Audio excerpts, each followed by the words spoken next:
For the first time in recorded history, an entire star system was preparing for extinction. The people of Kareth had spent generations looking up at the same golden sun. It had always been there. Every city, every ocean, every forest depended on its light. Now that light was fading. Slowly, relentlessly. Scientists had studied the problem for nearly 80 years. Thousands of experts had examined every possibility. They launched probes into the star's outer layers. They built giant observatories around it. Nothing helped. The star was dying, and nobody knew why. Governor Terran stood inside the Central Orbital Command Station and watched another report appear on the main screen. The room was silent. No one wanted to read the numbers, but everyone did. The star's energy output had dropped another 3%. 3% in a single year. That should have been impossible. Yet it kept happening. Terran looked through the giant observation window. Even from this distance, he could see the difference. The star no longer looked alive. Its once bright surface had become dull and uneven. Dark patches covered entire regions. It looked sick. A chill moved through the command center. Not because of fear, because the station itself had lowered heating levels to save energy. The crisis was already changing daily life. Millions had migrated toward warmer worlds. Food production was falling. Entire industries were collapsing. And every forecast ended the same way. 30 years. That was all they had left. 30 years before the Kareth system became a frozen graveyard. An officer suddenly stood up. Governor. Terran turned. The officer's voice sounded strange, almost nervous. We've detected an incoming vessel. Several people looked up. That wasn't unusual. Ships entered the system every day. Terran barely reacted. Commercial? No, sir. Military? The officer hesitated. Unknown. That got everyone's attention. The room became quiet. Show me. A holographic display appeared above the command table. One small symbol blinked near the outer edge of the system. Just one ship. Nothing more. Terran frowned. Why is one ship causing concern? The officer enlarged the image. The vessel isn't responding to standard identification requests. Another officer began studying the sensor data. Then her eyes widened. That's impossible. What is? Terran asked. She checked the readings again. The ship's engine signature. What about it? She looked around the room. It doesn't match any known civilization. Murmurs spread through the command center. That alone was unusual. The galaxy contained hundreds of registered species. Every major civilization used recognizable technology. Unknown engine signatures were rare. Very rare. Then another officer spoke. His face had suddenly turned pale. We found a match. Everyone looked at him. Terran crossed the room. A match with who? The officer swallowed. Humans. Silence filled the command center. The word carried weight. Humans were not famous for conquest. They were not famous for politics. In truth, very little was known about them. They lived far beyond the major trade routes. Most people only heard stories. Stories about impossible engineering projects. Stories about stars. Stories that sounded ridiculous. Governor Terran dismissed most of them years ago. Now he wasn't so sure. The ship continued moving toward the center of the system, toward the dying star, ignoring every standard navigation route, ignoring every request for identification, ignoring every warning. Open a direct channel, Terran ordered. Moments later, a connection formed. A single message appeared on the central display. No video, no explanation, no introduction. Just 6 words. The entire command center stared at the screen. No one spoke. No one moved. Because the message said, "We are here to restart it." And for the first time in 80 years, nobody in the room knew whether to laugh or be afraid. Nobody spoke for several seconds. The message remained floating above the command table. "We are here to restart it." Governor Terran read it 3 times. The words never changed. Around him, officers exchanged confused looks. Finally, someone laughed. It was a short, nervous laugh. "Restart a star?" The officer said. "That's not how stars work." Several people nodded. Even children knew that. Stars were not machines. They could not be repaired. They could not be restarted. The galaxy had accepted that fact thousands of years ago. Terran folded his arms. "Contact him again." A signal was sent. No answer. Another signal. Still nothing. The mysterious ship continued moving toward the dying sun. Its speed remained constant. Its course never changed, as if it had no concern about the military ships now following it. "Launch a patrol," Terran ordered. 3 defense vessels immediately left the station. Their mission was simple: identify the human ship. Nothing more. Hours passed. The patrol slowly closed the distance. Every sensor in the Kareth system focused on the encounter. Citizens began watching live broadcasts. For the first time in months, people had stopped talking about evacuation plans. Now, they talked about the human ship. The lead patrol vessel finally entered visual range. A clear image appeared on command screens across the system. The room fell silent again. The ship was unlike anything they expected. There were no weapons visible, no armor plating, no military markings. It looked old, very old, almost peaceful. Its surface carried countless scars, as though it had traveled farther than any ship should. Then a message arrived from the patrol commander. His voice sounded confused. "Governor, there's something strange here." "What did you find?"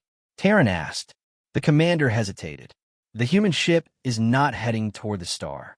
The room froze. Terran stared at the screen. "What do you mean?" The answer came immediately. "It is heading towards something hidden behind the star." A second image appeared. Something dark, something enormous. And according to the scans, it had been hiding there for centuries. The image on the screen did not look real.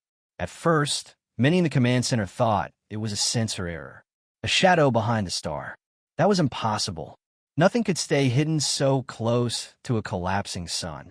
But the scans kept repeating the same result. A structure, massive, silent, and completely unknown. Governor Terran leaned forward. "Zoom in." The technician hesitated. "The resolution is already at maximum, sir." "Do it anyway." The image sharpened slowly. What appeared next made several officers step back. It was not a natural object. It had edges, straight lines, geometry that did not belong in space. It was built. Something had been placed behind the dying star. For how long? Nobody knew. A second transmission arrived from the patrol. Their voice was tighter now. "Governor, we are getting interference." "What kind of interference?" The answer came after a pause. "Signal distortion. Like something is blocking reality readings." The command center grew uneasy.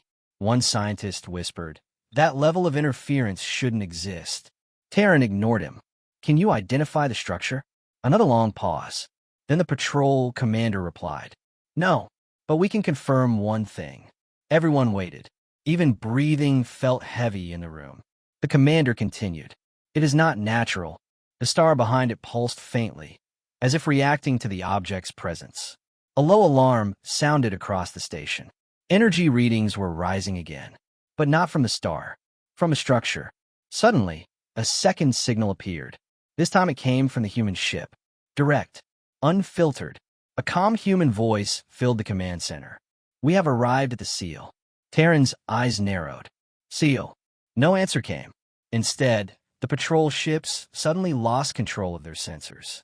Every screen turned white for half a second. When vision returned, the human ship had moved. Not forward, not backward, but closer to the hidden structure, as if it had already known exactly where to go. And then the structure behind the star began to open. The moment the structure began to open, every system in the Kareth command station reacted at once. Alarms screamed. Screens flickered. Power grids across 3 orbiting stations dropped by small percentages, as if the system itself was struggling to stay stable. Governor Terran gripped the edge of the command table. "No one authorized any activation," he said sharply. No one replied, because no one had control of anything anymore. Outside the station, the patrol ships drifted helplessly. Their sensors were still partially blinded, but what they could see was enough. The massive structure behind the star was splitting open like a slow wound in space. Not breaking, unfolding, like something that had been locked for a very long time. Then the human ship moved again. This time, it sent a direct transmission to all channels. Not just military, not just government. Every receiver in the system picked it up. even civilian ones. A calm human voice spoke again. This seal is unstable. Terran stepped closer to the speaker. Explain yourself, he demanded. A short pause followed. Then the human replied, we didn't build it to last forever. The sentence made no sense. One officer shouted, who is we? No answer came. Instead, the structure behind the star released a pulse. A silent wave spread outward. It did not move through space. It moved through perception. Every sensor across the system briefly showed the same impossible image. A vast interior space. Not empty, not dark, but filled with something moving, something alive. The screens corrected themselves instantly, but the fear remained. One scientist whispered, that was not a structure, that was containment. The patrol commander suddenly returned on a broken channel. His voice was unstable. Governor, the human ship is entering it. Terran froze. Entering what? A pause. Then the commander spoke the words no one wanted to hear. Entering the thing that was sealed inside your star. The channel went silent again. And for the first time, the dying star flared bright. Not with life, but with warning. The flare from the star did not last long. But it changed everything. For a few seconds, the entire Kareth system was bathed in a light so intense that every sensor automatically shut down to protect itself. When systems came back online, the patrol fleet was gone from standard tracking. Not destroyed, not retreating, just missing from normal space readings. Governor Terran felt a cold pressure in his chest. Report, he ordered. No one answered immediately. Then a junior officer spoke quietly. We are not detecting the patrol ships anymore. Terran turned sharply. Explain. The officer hesitated. It's like they're still there, but not in our layer of space. Silence fell again. Outside the station window, the dying star pulsed in slow rhythm. Not random. Controlled. As if something inside it had just been activated. Then the human ship reappeared on every channel. Closer now. Much closer. Its signal was clean, steady, and almost calm. This is human vessel Kestrel, the voice said. No panic. No fear. Just instruction. We are beginning Phase 2. Terran leaned forward. Phase 2 of what? A brief pause followed. Then the answer came. Stabilization of containment breach. The words meant nothing to most in the room, but the scientist beside Terran went pale. Containment breach, he repeated. So, it is a prison. The human voice continued. The seal is not failing. It was designed to open at decay threshold. A second pause. Then the line that froze the entire station. The star was never dying. Terran's eyes narrowed. What are you saying? The answer came slowly. It was holding something that feeds on living stars. The room went silent. Even the alarms seemed quieter. Outside, the structure behind the star opened wider. And for the first time, something moved out from inside it. Not light, not matter. Something that did not belong to physics as they understood it. The human ship accelerated directly toward it and sent one final warning across all channels. Do not look directly at emergence. But it was already too late. The warning came too late for most systems. Do not look directly at emergence. By the time the message repeated across channels, every major observation array in the Kareth system had already locked onto the same point. No one could look away. The human ship was now almost inside the broken structure behind the star. Its engines burned quietly, without visible heat distortion, as if the ship was moving through rules that no longer applied properly. Governor Terran stood frozen. Shut down all external feeds, he ordered. No one moved. The feeds were already locked. Something was holding them open. Then the scientist spoke again, voice shaking. It's not just a structure, it's a containment lattice. Terran turned slightly. It what? The scientist swallowed hard. A prison made from folded space, built around something that cannot exist freely near energy sources. Outside, the star pulsed again, but now it looked weaker, as if something inside it was being drained. The patrol commander's voice suddenly returned, broken and unstable. We're inside visual range of the breach point. A long pause followed. Then, it is not empty. Static filled the channel for a moment. When the voice returned, it was quieter, more controlled. The entity is reacting to observation. Terran's grip tightened. Define entity? No, answer came immediately. Instead, every screen across the station showed the same thing. A shape forming inside the broken star. Not solid, not gas, not energy in any known form. It moved like thought, like something remembering itself after being forgotten for too long. One technician whispered, "That's impossible." Then the human ship spoke again. Calm, direct. "This is why your star is dying." Another pause. Then the truth landed like a strike. It is not dying. It is being eaten from the inside. The entity shifted, and for a fraction of a second, it seemed to notice the observers. Every screen flickered. Every mind that watched felt a pressure they could not describe. Like something looking back. The human ship increased power. Beginning containment reactivation, the captain said, and the star finally went dark. Not dead, just held. Barely.